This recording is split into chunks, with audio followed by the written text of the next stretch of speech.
Hello guys, welcome back to the channel. आज हम बात करने जा रहे हैं एक ऐसे व्यक्ति की कहानी के बारे में जिन्होंने अपने विजन और मेहनत से रिटेल इंडस्ट्री को बदल दिया। राधाकिशन दमानी।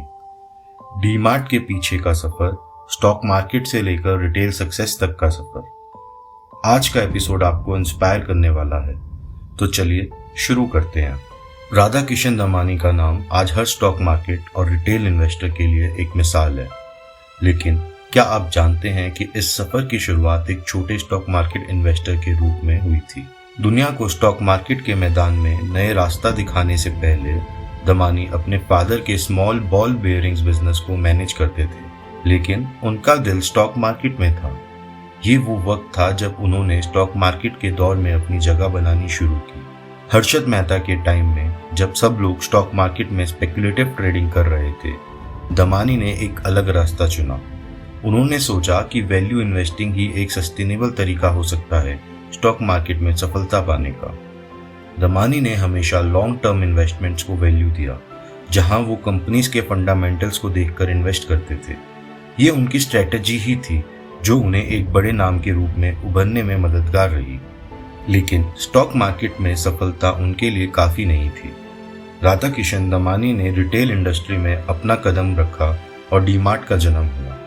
उन्होंने देखा कि इंडिया में रिटेल सेक्टर में बहुत पोटेंशियल है, लेकिन कंज्यूमर को एक अफोर्डेबल और रिलायबल एक्सपीरियंस देने के लिए कुछ कमियां थी। डीमार्ट का विजन सिंपल था, लो कॉस्ट रिटेलिंग। दमानी ने यह देखा कि अगर सही सप्लाई चेन और एफिशिएंसी के साथ रिटेल स्टोर ऑपरेट किया जाए तो कस्टमर्स को अफोर्डेबल रेट पर क्वालिटी प्रोडक्ट्स दिए जा सकते हैं। डीमार्ट के बिजनेस मॉडल का असली रास्ता एफिशिएंसी और वैल्यू। दमानी ने हमेशा ऑपरेशनल एफिशिएंसी को प्राइम इंपॉर्टेंस दी। उन्होंने ये इंश्योर किया कि हर डीमार्ट स्टोर की कॉस्ट कंट्रोल में रहे और कस्टमर को बेस्ट पॉसिबल प्राइसेस पर प्रोडक्ट मिले। इसी वजह से डीमार्ट ने रिटेल स्पेस में अपने कॉम्पिटिटर्स को काफी पीछे छोड़ दिया। जब बाकी स्टोर्स हाई मार्जिन्स पर फोकस कर रहे थे, DMart low cost high volume approaches को फॉलो कर रहा था, जिससे उनका कस्टमर बेस दिन ब दिन बढ़ता गया। 2017 में जब डीमार्ट का आईपीओ लॉन्च हुआ, तब हिस्ट्री लिखी गई। ये आईपीओ इंडियन स्टॉक मार्केट का एक सबसे सक्सेसफुल आईपीओ बन गया और इन्वेस्टर का ट्रस्ट डीमार्ट पर और भी बढ़ गया। दमानी ने ये प्रूव कर दिया कि उनका रिटेल का विजन और स्टॉक मार्केट का नॉलेज दोनों मिलकर उन्हें एक अलग लेवल पर ले जा सकते हैं। डीमार्ट का सक्सेस दमानी के इयर्स ऑफ हार्डवर्क और स्मार्ट इन्वेस्टमेंट का नतीजा था। जहां एक तरफ दमानी का नाम दुनिया के रिचेस्ट लोगों में आता है, वहीं दूसरी तरफ उनकी लाइफ काफी सिंपल रही है। वो हमेशा मीडिया की अटेंशन से दूर रहे और अपनी बिजनेस फिलॉसफी को स्ट्रेट रखा, सिंप्लिसिटी, ऑनेस्टी और वैल्यू क्रिएशन। ये उनका सिंपल अप्रोच ही था जिसने उन्हें रिटेल और स्टॉक मार्केट दोनों में एक सफल व्यक्ति बनाया। दमानी के लिए सक्सेस का मतलब हमेशा कस्टमर को बेस्ट वैल्यू देना और अपने इन्वेस्टमेंट का ट्रस्ट जीतना रहा है। राधाकिशन दमानी का सफर सिर्फ उनकी पर्सनल सक्सेस की कहानी नहीं है, ये उनकी एक मिसाल है हर नए एंटरप्रेन्योर के लिए जो अपना बिजनेस खड़ा करना चाहता है। डीमार्ट सिर्फ एक रिटेल चेन नहीं, बल्कि एक एवोल्यूशन बन चुका है जो हर इंडियन हाउसहोल्ड का हिस्सा है।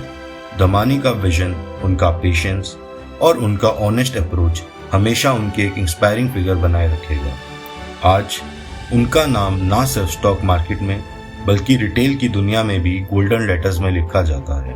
राधाकिशन दमानी का सफर दिखाता है कि जब आप में विजन हो, फोकस हो और आप अपने प्रिंसिपल के साथ जुड़े रहें, तो सफलता जरूर मिलती है। डीमार्ट के जरिए उन्होंने एक ऐसी लेगेसी छोड़ी है जो हमेशा याद रहेगी। उन्होंने सिर्फ एक कंपनी नहीं बल्कि एक प्रेरणा बनाई है जो हर एस्पायरिंग एंटरप्रेन्योर को सपने देखने और उन्हें पूरा करने का जज्बा देती है। ये कहानी है एक ऐसे व्यक्ति की जो सिंप्लिसिटी के साथ भी दुनिया को चेंज कर सकता है। तो thank you guys for watching the video, और आज का एपिसोड हम यहीं पे एंड करते हैं और मिलते हैं एक नए एपिसोड के साथ।